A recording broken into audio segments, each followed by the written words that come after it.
Olá, começa agora o Desbravando Taubaté, o programa que explora os 4 cantos da cidade, mostrando histórias e curiosidades através da cultura, do patrimônio e da arquitetura. A nossa equipe continua aqui em Quiririm, reduto da cultura italiana em Taubaté. Vamos conhecer um pouco mais de como viviam os imigrantes, a paixão pelo esporte, pelas artes, o modo de vida e a culinária de uma história que já dura mais de um século. Venha comigo se deliciar na parte 2 do nosso programa especial sobre Quiririm. O Desbravando Taubaté está no ar.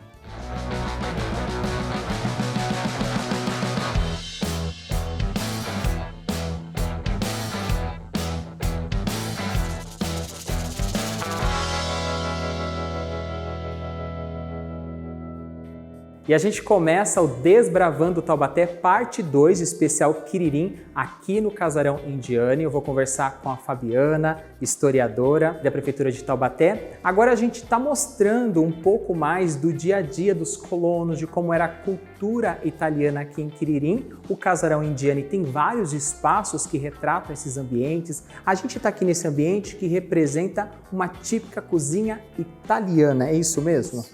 A gente está nesse cômodo e é um cômodo de destaque dentro da casa, né? Se a gente for perceber, o casarão, né, ele não é um local pequeno, mas nenhum cômodo tem a mesma proporção do que esse que a gente está agora. O que isso revela pra gente? O tamanho das famílias de antigamente, né? Então, o foco da alimentação da família, a preocupação com o momento de reunião. Se a gente reparar nessa cozinha, a gente tem outros elementos que comprovam o tamanho dessa família. Então, o espaço para uma possível mesa, o espaço que se tem dedicado ao fogão. Então, aqui a gente tem um fogão, na outra ponta a gente tem outro fogão. Mesmo que não seja exatamente da família Indiani, traduz um pouco do que era essa cultura no Quiririm. A gente tem também essa cristaleira cheia de peças muito bonitas. Isso não significa que todas as famílias tivessem, né? É um sinal de luxo, ostentação para algumas só. Sim, era conquistada ao longo de muitos anos, né? Com bastante esforço. Então, sim, era um objeto de distinção dentro das casas. A gente tem diversos modelos de ferro também, então começando desde os ferros à brasa, de você abria, enchia da brasa, normalmente essa mesmo que já estava dentro do fogão a lenha, passava sua roupa. A gente costuma brincar que esse pessoal de antigamente nem precisava de academia, porque a vida toda já fazia ela se exercitar. Então você ali tem toda essa transição até a gente chegar mais próximo do que a gente tem nos dias de hoje. Fabiana, eu vou fazer um convite para você e também para o nosso telespectador, nossa telespectadora. A gente vai continuar desbravando aqui o Casarão Indiani, então eu convido todos agora para a gente ir para um outro espaço para a gente conhecer mais como funcionava um quarto lá na época do início da colonização italiana aqui em Quiririm.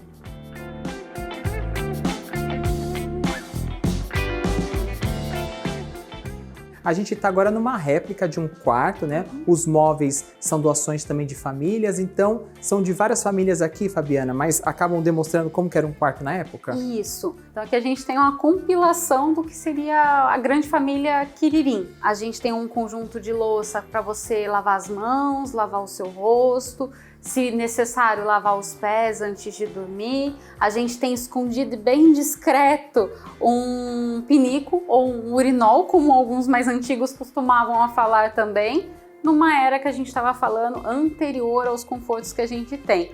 Eu acho que para gerações como a minha, que nasceram tendo o conforto de um banheiro dentro de casa, né? Poder ligar o chuveiro, sair água quentinha, usar o vaso sanitário, ter descarga, sabe? Essas coisas mínimas que a gente fala que é direito de todo mundo, mas para esse pessoal dessa época provavelmente seria considerado um luxo sem fim. Então aqui a gente tem cama, a gente tem um baú, o baú que ele serve de um móvel dentro do quarto para guardar os pertences da família, mas que numa história mais distante dessas famílias de origem italiana, representavam também a sua partida da Itália e a sua chegada aqui no Brasil, porque muitas vezes eram esses móveis que eram utilizados como as suas malas. Hoje, né, até por questões ambientais, por várias outras questões aí que a gente pode colocar no meio, é um pouco mais difícil, mais caro, conseguir esses móveis de tão boa qualidade. É madeira que existe ao tempo.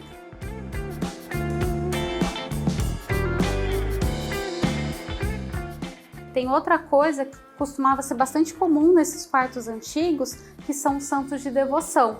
Tem várias devoções fortes aqui no Quiririm, mas a gente pode falar sobre uma em específico, que é Santa Lutia ou Santa Luzia, né? Santa Protetora dos Olhos, que as tradições para se comemorar Santa Luzia ainda permanecem até os dias de hoje no Quiririm. Para quem quiser ver mais, é só vir até a data, na data da Santa, aqui no Quiririm em dezembro. Fabiana, para a gente encerrar essa parte aqui do quarto, uma outra coisa que chama muito a atenção é uma vestimenta aqui.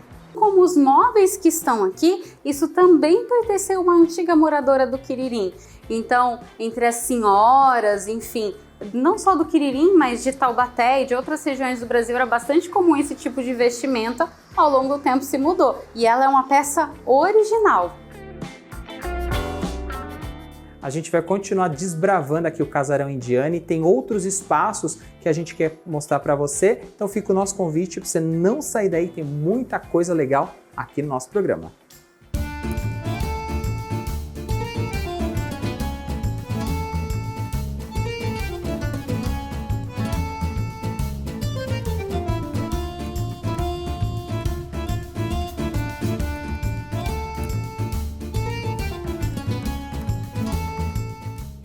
Agora a gente está no espaço aqui das manifestações culturais, eu vou conversar com o Éder Costa, que é o chefe de divisão de zeladoria e manutenção aqui de Taubaté. Éder, vamos começar falando então da manifestação dança. Como isso está impregnado, como isso se constitui dentro da cultura italiana?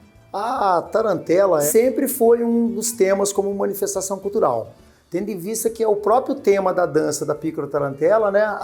O Festival de Música Italiano, a primeira edição da festa surgiu em 1989 por intermédio do Demin Canavese, e a partir dali entrou juntamente com outros tipos de manifestações como uma manifestação cultural daqui no Quiririm. Então todo ano, através da festa do Dia do Imigrante Italiano, que é comemorado no mês de abril, eles têm desfiles. Dentro desse universo ainda da dança, as músicas também fazem parte dessa manifestação cultural. Como que os italianos trouxeram essa cultura aqui para o nosso país? Essa sala que a gente está aqui é uma sala que faz uma singela homenagem não só à tarantela, como vocês estão vendo os manequins com as vestimentas, né? Tem a questão também do musical, né? A própria vitrola, né, que eles escutavam o disco, a própria sanfona, apesar de não ser considerado um instrumento italiano, mas era usado, o trompete também é usado, aquele pequeno pandeirinho que eles usam para fazer. Esses são alguns dos instrumentos musicais usados aqui para poder fazer a parte da cultura via música, né? Quando começa o processo de imigração italiana para o Brasil, está em voga, né? Começa esse processo também de uma nova arte fazer parte da cultura mundial, que é o cinema. Isso também fez parte aqui da nossa colônia, aqui em Quiririm? Com a não existência da televisão, há um apego a esse equipamento, porque era a única forma deles assistirem programação, deles verem as coisas que estavam acontecendo não só no Brasil e no mundo. Eles sempre gostavam de acompanhar as programações lá da Itália, né? Então eles têm um apego, uma ligação com essa. Tanto é que na montagem do museu se tornou uma peça principal de acervo. Então esse rolete que a gente está vendo aqui era colocado o filme e ele fazia a projeção da imagem através dessa lente de contato em preto e branco. A gente ainda tem outras manifestações, como por exemplo a literatura, circos. Existia isso aqui de alguma forma dentro de Quiririm? Eles tinham jogatina, os bailões que eles dançavam a noite inteira. Eles tinham a modalidade esportiva como a boccia, muito praticado na Itália. A gente tem, inclusive, um acervo com boccia aqui. O futebol é entendido com ele não só como uma manifestação esportiva, mas cultural. A gente tem até hoje o campo de futebol do Quiririm, fundado por italianos aqui no Quiririm. Então, são entre essas umas outras que eles consideram e preservam como manifestação cultural da colônia agrícola de Quiririm. Além da cultura, né, a colônia italiana também teve forte impacto sobre a educação. E aqui no museu, no Casarão Indiane, a gente tem uma réplica de uma sala de aula, não é isso? Então a gente vai agora para o outro espaço para conhecer melhor como essa réplica que mostra como eram as salas de aulas antigamente. Os primeiros relatos de escolas ou de grupos escolares aqui na região datam de quando, Éder? A partir do século XIX, foi criadas as primeiras escolas públicas aqui do Quiririm. O governo precisava construir uma escola pública e as propriedades eram de italianos E o senhor Amadeu Pettini fez a doação desse terreno, assim sendo possível construir essa escola, por isso que ela leva o nome de Escola Velha. Essa escola ela foi do Estado e hoje ela se encontra-se municipalizada, que tem uma ligação com essas primeiras escolas públicas aqui da região do Quiririm.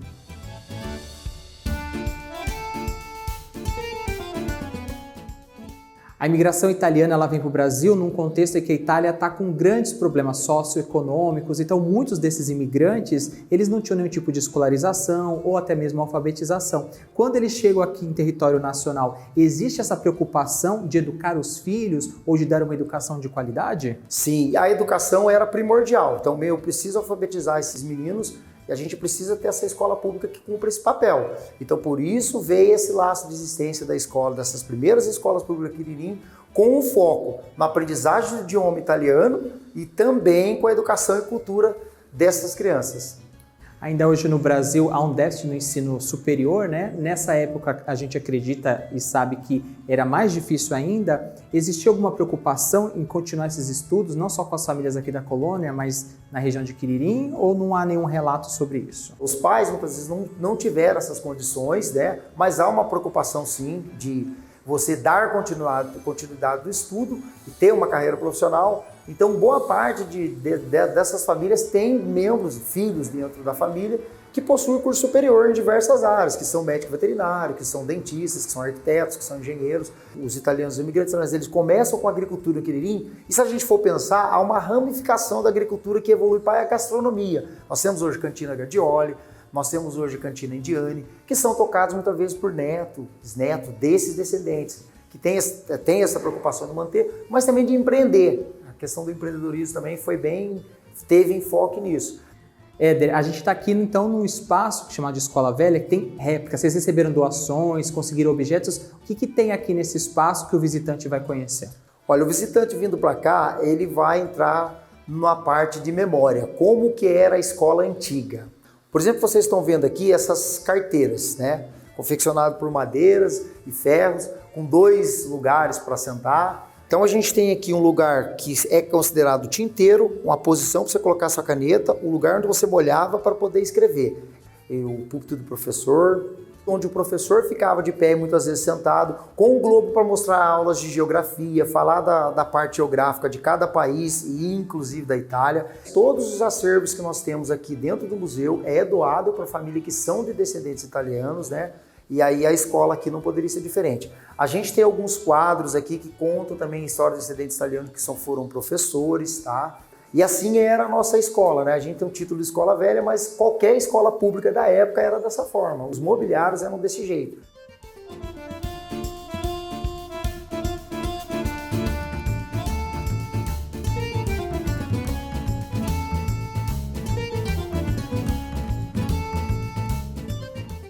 E agora chegou a hora do nosso quiz, é o momento de você testar os seus conhecimentos para verificar se você prestou atenção no primeiro bloco do nosso programa. A pergunta de hoje é a seguinte: qual destas manifestações artísticas esteve presente em Quiririm? Letra A, tarantela, dança típica. Letra B, ópera, gênero teatral. Ou letra C, fado, estilo musical. Vai pensando que depois do intervalo tem a resposta correta. Depois do intervalo, a paixão pelo esporte e os segredos da culinária italiana. O Desbravando Taubaté vai para um rápido intervalo. A gente volta já já, não sai daí.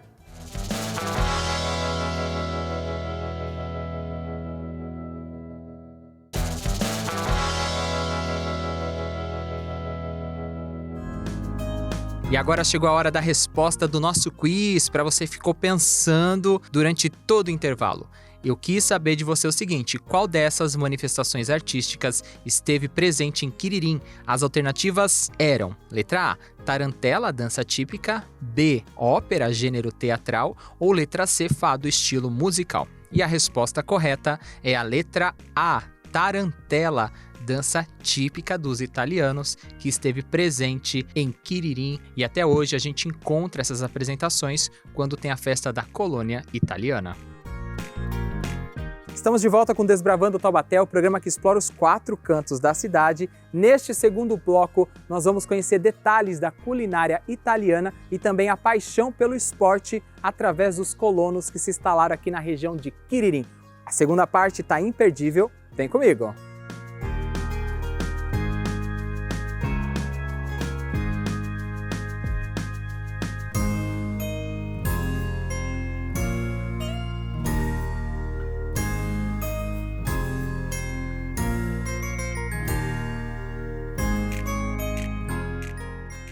A gente continua o nosso programa aqui no Casarão Indiani, já falamos do quarto, mostramos as instalações da cozinha, mostramos a paixão da colônia italiana pelas artes e também como funcionavam as escolas antigamente aqui na região.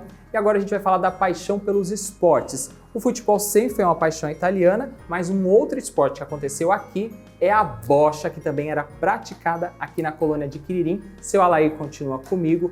Tinham muitos praticantes aqui no bairro? O pessoal gostava de jogar bocha? Os italianos, quase todos, né? E tinha muita família na Independência, que é muito conhecido aqui. Então vinha o pessoal da Independência, disputavam uma caixa de cerveja, entendeu? E durante muito tempo teve cancha, teve espaço onde o pessoal praticava bocha? É lá onde é o restaurante dos indianos agora. Lá que era o bar do Vaquelli e tinha o campo de bocha. E aí tinha que acertar a bola do adversário ou tinha uma marcação no campo para você fazer ponto? O bolinho ficar lá, você jogava para fazer o ponto. Se ficar muito perto e não tinha como os outros chegar com a bola dele, aí o cara tirava. Né? Aí pegava no buraco para jogar, entendeu? Tinha um buraco para que servia? O buraco é o seguinte, os entendidos da bola é para dar o efeito à bola. Por exemplo, se você quisesse ela fazer o ponto do bolinha, aí você põe o peso para cá. Além da bocha, seu Alair, tinha outro passatempo favorito aqui do pessoal de Quiririm? Para os italianos antigos era o jogo de baralho. Eu jogava muito escopo de 15, certo? Eu não recordo muito o sistema dele, mas era infalível. Toda noite, ia no bar.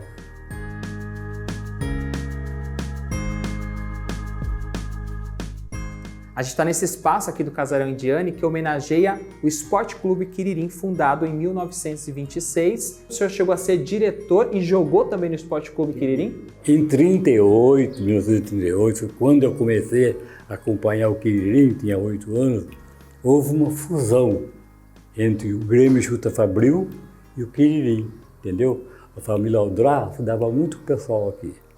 E concordaram até umas camisas igual de São Paulo. Eu tenho desenho lá em casa, eu fiz tudo direitinho para recordar, sabe? E fez a fusão. Eu tinha 15 anos, aí o seu Dino Gadioli falou: ô Corbano, tá na hora de você começar a frequentar o Quiririm. Aí passei a frequentar. Eu joguei futebol 10 anos mais ou menos, depois fui diretor de esporte 10 anos. Eu entrei em 59 e saí em 68. Como diretor, nós fomos campeão do Vôlei Paraíba, entendeu? Da Liga Municipal Taubaté. 63 e 66. Em 80 também o Quiririm foi campeão, mas eu já estava fora.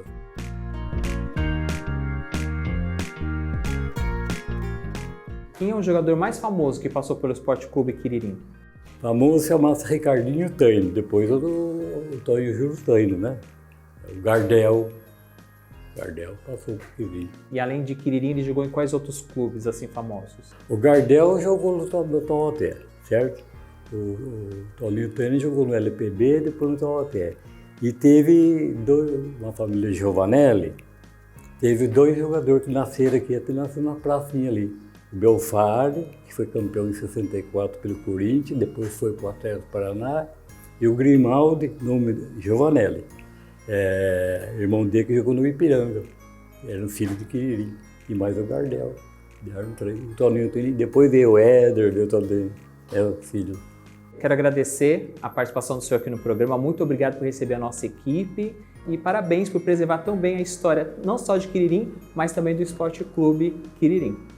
Se você ficou curioso e gostou aqui desse espaço, essa sala tem troféus, tem imagens, tem fotos, tem outras histórias do Esporte Clube Quiririm, está aqui dentro do Casarão Indiani, também o nosso convite para você conhecer mais das histórias aqui dessa colônia italiana. Na sequência, a gente vai experimentar os sabores da Itália e conhecer um pouco mais da culinária. Fica com a gente que o Desbravando Taubaté tá nota 10.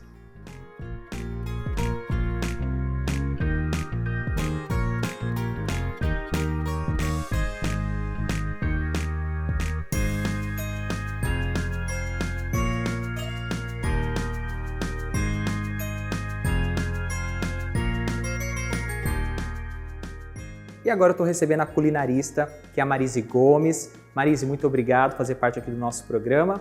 E ela vai falar para a gente um pouco mais sobre essa questão da culinária italiana, dos sabores.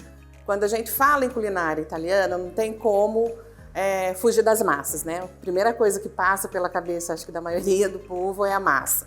E aqui a gente procura sempre seguir o tradicional, né? Então são as massas, os molhos, tem uma parte do doce também, que é bem tradicional, bem conhecido. Então a culinária italiana é bem abrangente. Marise, quando os italianos vêm aqui para o Brasil nesse processo de imigração, a Europa estava passando por um momento difícil, inclusive a Itália, né? Uma questão socioeconômica, e muitos ingredientes que tinham lá na época, talvez aqui no Brasil não tinham. Como é que os italianos adaptam a culinária italiana com a chegada aqui ao Brasil, que é um território totalmente diferente? Bem diferente, né? Aqui no início usava-se muito o fubá, então substituiu muita farinha pelo milho. Daí, devagar, eles foram conhecendo mais ingredientes e do jeitinho deles, adaptando a realidade aqui no Brasil. Tem pratos que não existem na Itália até hoje, mas com o jeitinho brasileiro foi introduzido, como parmegiana. Parmegiana é do Brasil, muita gente não sabe. Lasanha, por exemplo, a tradicional é a massa verde, só queijo. Aqui nós acrescentamos o presunto. Então, quando você pega um italiano nato e fala que a nossa lasanha é presunto e mussarela, eles falam, opa, mas não é da Itália. Então, algumas adaptações foram feitas para também agradar, né, os brasileiros, para poderem estar servindo e agradando a todos. Acho que o prato mais polêmico que a gente fala quando fala de culinária italiana é a pizza. Existe muita diferença entre a pizza tradicional lá da Itália e a nossa versão brasileira, né? Porque a nossa pizza é recheio. Então, o brasileiro gosta de muito recheio, muito creme, muito queijo cremoso. E lá não, lá é muito básico. Lá é molho e a mussarela fresca, né? A maioria das pizzas. Massa é o que manda, eles gostam do sabor da massa. Então, realmente, isso também foi bem adaptado aqui no Brasil. E como é que o pessoal faz para encontrar esses pratos aqui, além das festas, né? Porque tem a tradicional festa de Quiririm, a gente consegue encontrar esses pratos italianos no dia a dia? Quais pratos a gente encontra aqui em Quiririm? Olha, Quiririm é gastronomia o ano inteiro, né? Falou em gastronomia aqui na região, Quiririm é um ponto.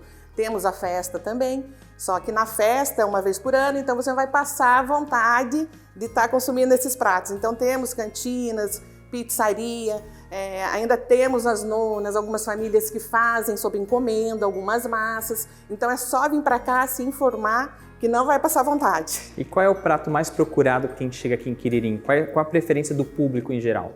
Eu creio que massa, né? As massas em geral. Lasanha, o macarrão, eu acho que é o que mais sai. A gente falou de comida, falamos de culinária italiana e tá todo mundo aí com fome e também com água na boca para experimentar esses pratos e se deliciar. A Marise, que é culinarista aqui da região do Quiririm, preparou 3 pratos especiais. Então vamos lá que essa parte vai ser muito difícil aqui no programa.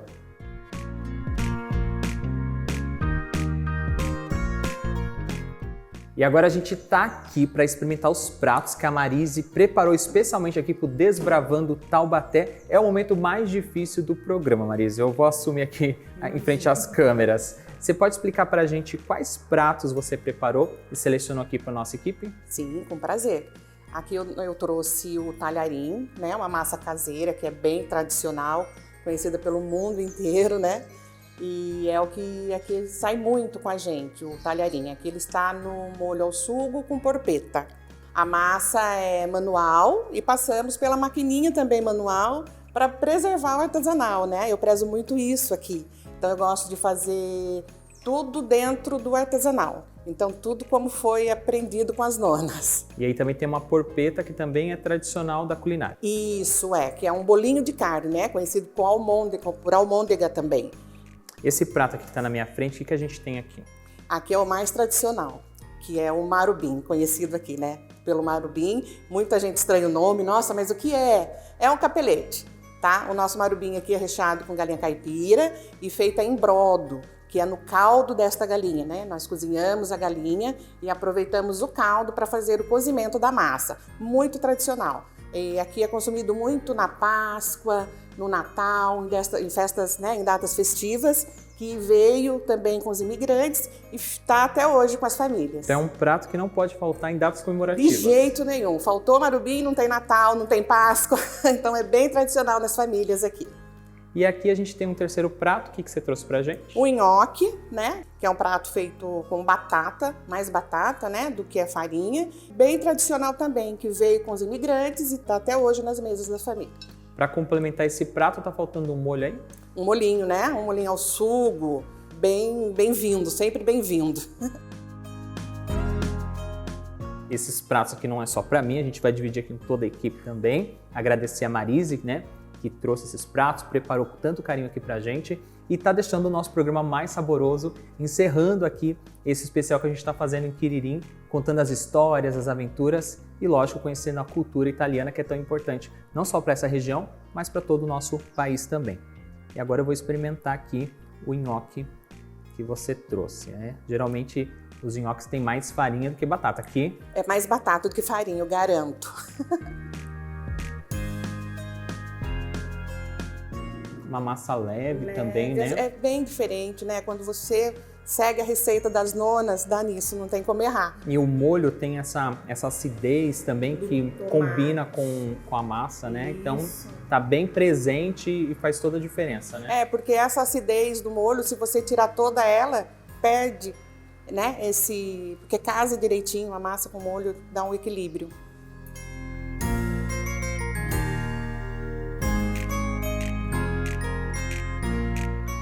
E com esses sabores aqui da culinária italiana direto de Quiririm, a gente encerra essa parte aqui conhecendo um pouco mais da gastronomia italiana. E se você ficou interessado, venha visitar aqui Quiririm, que com certeza vai ter uma massa e vai ter um molho que combina com o seu gosto e é uma boa pedida para todas as idades.